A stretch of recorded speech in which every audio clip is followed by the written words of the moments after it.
Am I the a-hole for telling my father-in-law they won't ever be living with us? Prior to my wife and me trying for our first child, we spoke with both sets of parents and asked whether they would have any interest in helping watch their grandkids until preschool starts. Both sets were over the moon excited. All four were fully retired, and they all said absolutely. The plan was to trade off weeks, so they would know their schedules for booking their own appointments, etc. My wife got pregnant, and around 10 weeks post-birth, as she was getting ready to transition back to work, her parents said they had changed their minds and decided to travel more and enjoy their later years. Okay. My parents did their absolute best to pick up my in-laws' slack, but daily child care was too much with my wife and me both working full-time. We ended up with my parents watching the kids on Mondays and Wednesdays, paying for child care on Tuesdays and Thursdays, and my wife and I working half days on Fridays to handle that, with my parents taking Fridays whenever we needed them to. They're incredible. It was very frustrating to have my in-laws say one thing and do the opposite. In 6 years, they've never once watched any of our kids for a single day. So my wife and I bought a house about a week ago. They came over to check it out while we were unboxing, and my father-in-law saw that the house has a first-floor master bedroom with a full bath. He turned to my mother-in-law and said, "Oh, thank God we won't have to do stairs." I said, "Come again?" My mother-in-law said that of my wife and her 2 siblings, we are doing by far the best off, and it would make the most sense for them to live with us, as they're in their 70s and a house is becoming too much for them already. I audibly laughed, hard and loud, and said, "Hell would freeze before you live here," which was met with shock from both of them. I explained that when we needed their help, they turned their backs, so we were simply doing the same. My wife agreed. She expressed how expensive and difficult it was with zero help from one side of our village. That was their call, but we were now returning the favor. They're incredibly upset and hurt over this revelation. Were we the a-holes for taking this stance? I don't think so at all. But if the votes are a bloodbath, I'll reconsider, as we do have the space. Now for the top comments before the mini update. The best part is that you and your wife are on the same page. Your wife is a treasure OP, not the a-hole at all. Shout it louder. My wife knows and I tell her often, but when I show her this later in bed, she'll be appreciative others agree, LOL. She's a legend. Good for you both. You've both got great reflexes. But seriously, the worst part is that they assumed rather than asked. If they had asked appropriately about moving in, you might not have laughed in their faces. You still would have said no, but the delivery would have been different. Them asking would have at least showed respect. Not the a-hole, and screw being nicer. They don't owe you help, and you don't owe them a retirement home. Also, a bigger deal than daily child care is not watching the kids a single time in 6 years. What kind of grandparents aren't involved at all? One hand washes the other. The day we started paying $390 a week for 2 days of infant childcare, their dreams of living in our home vanished into thin air. My mom and dad helped a lot with my kids when they were little. They also came to ball games, school events, etc. A few years ago, my mom's health took a nosedive, and my boys and I moved in to help with doctor's appointments and managing a new form of chaos. Unfortunately, it was my dad who surprised us and passed in his sleep. Unfortunate that it was so sudden, not that it was him versus my mom, leaving my medically fragile mom heartbroken. My boys and I have stayed, and I manage her meds, do all her driving, run her errands, etc. I have no qualms about it. She was there for my kids and me without question. We will be there for her. This is the way. We're raising kids without a village, and it's a rough go. If or when my parents need help, I'm not going to come running. I've been raw dogging raising kids for years, and they've never stepped up. Bless the relationships you've made, because over here in the cold, I can vouch that they're priceless. Now for the mini update. To elaborate on what I said in other comments, we try our best to make the best possible decisions for our family. We were on the fence about kids for years and didn't think we would have them at all. We had a dog and a cat, and our little family of 4 was very content and easy. We went on nice vacations every 6 months. We were perfectly open to the idea of being childless forever and would still enjoy our lives and find deep gratification from them. However, as we aged a bit, we reconsidered. We were still young enough that we could have waited multiple years longer if things didn't feel right. This is part of why we were frustrated with my in-laws. Had they simply said, we'd gladly pick up kids from preschool in an emergency, but simply cannot do daily childcare, we would have accepted that and planned accordingly. Maybe that meant relocating to be much closer to my parents. Maybe that meant relocating to be closer to daycares. Maybe it meant putting a pin in having kids for a year or two and then reassessing. Maybe knowing we would not get help from her side would have changed how we handled our employment, as her work depends on her heavily. Had she known, for example, that we would like her to stay home the first year or two, she could have trained a replacement during the pregnancy months, versus telling them the entire time, "Don't worry, I'm coming back 3 months after." We would have had options if they had told us the truth. We spoke with them prior to stopping birth control, so they had over a year to say, "Hey guys, we've actually changed our minds on this," and we could have pivoted accordingly. But they didn't. They waited until about 10 days before she was returning to work to drop a bomb on us. Reddit gets wound up over some topics, and I get that childcare is one of them. But ask yourself, if you asked your mom for something big a year ago, something really important, and she said with full confidence, "I'm going to ride with you, I've got your back on this," and then a week or two before said, "Nah, I'm good." Most people, if they're being honest, would say that's pretty cruel to wait until the very end to say something. To this day, we still don't know why they didn't say something 1 month earlier, 4 months earlier, or 10 months earlier. So no, we didn't imagine all grandparents would plan their lives and retirement around our reproductive plans. We did what adults do. We spoke to them about it, learned of their high excitement, checked the box that they said they'd gladly help, and then dealt with everything that followed as best as we could. Next story. Am I the a-hole for refusing to attend my sister's wedding after what I overheard her say about me? I, 26 female, need an outside perspective because my entire family is split, and I honestly don't know if I'm overreacting or finally standing up for myself. My sister Emily, 30 female, is getting married in 2 months. Growing up, we were never super close. She was always the golden child. If you know, you know. And I was kind of just there. Not ignored per se, but definitely not celebrated the same way, etc. Still, I agreed to be a bridesmaid because my mom begged me and said it would mean the world to Emily. Planning has been stressful, but nothing crazy, until last weekend. Emily had a small bachelorette weekend at an Airbnb. There were 7 of us total. On the second night, I went upstairs early because I had a headache and wasn't feeling well. Around midnight, I realized I had left my charger downstairs, so I went back down quietly because I didn't want to wake anyone who might have been asleep. That's when I overheard Emily talking to her maid of honor. She didn't know I was on the stairs. She was drunk, laughing, and said, "I only asked her to be a bridesmaid so my mom would shut up. She's always ruining things anyway. I swear to God if she shows up looking for attention, I'll lose it." Her friend laughed and said something like, "Well, at least you'll look better next to her, so..." Emily said, "Exactly. It's kind of a win-win." I froze. I felt like I couldn't breathe.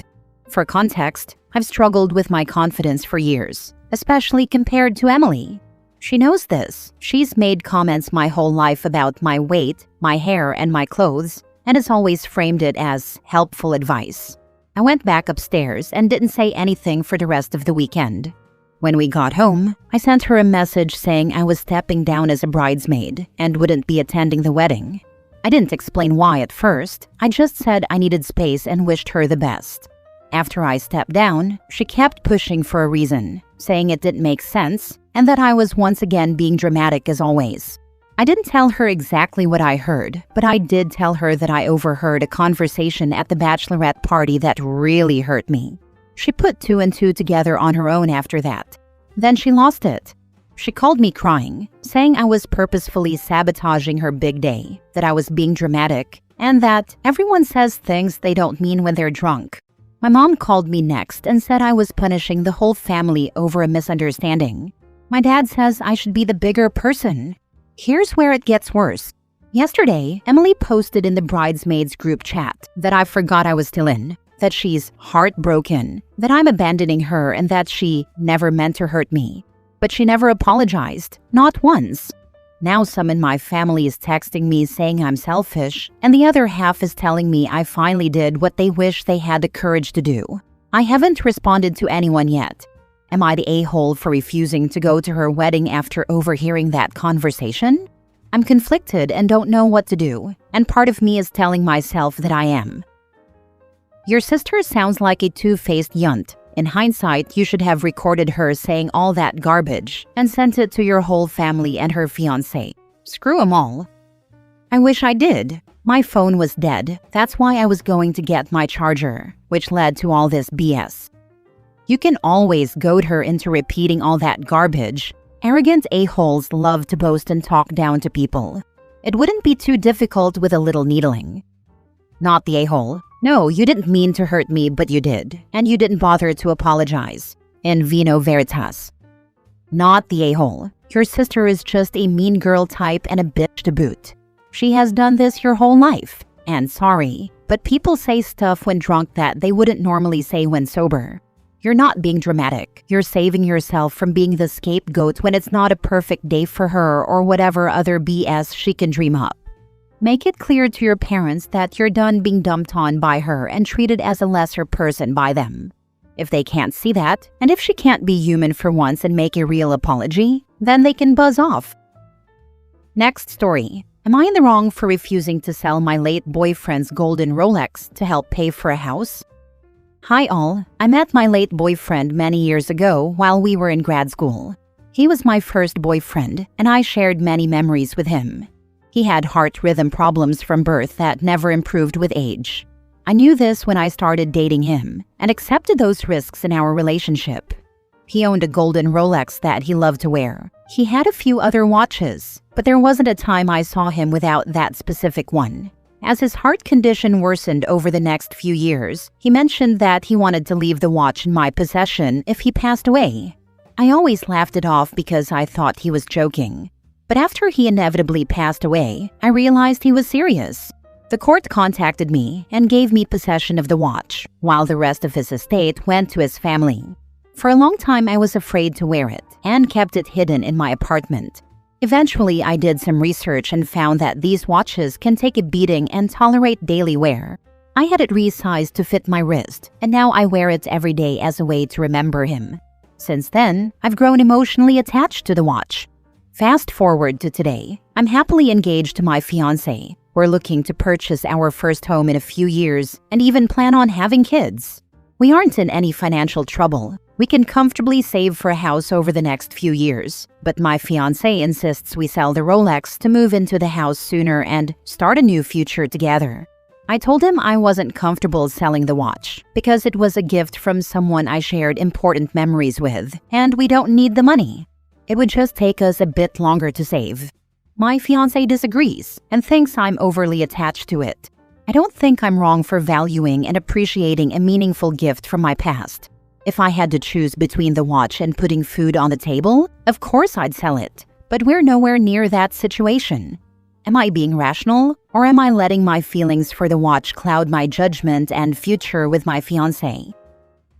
Which of his treasured possessions is he planning to sell to help buy this house? Lol, that's a good point.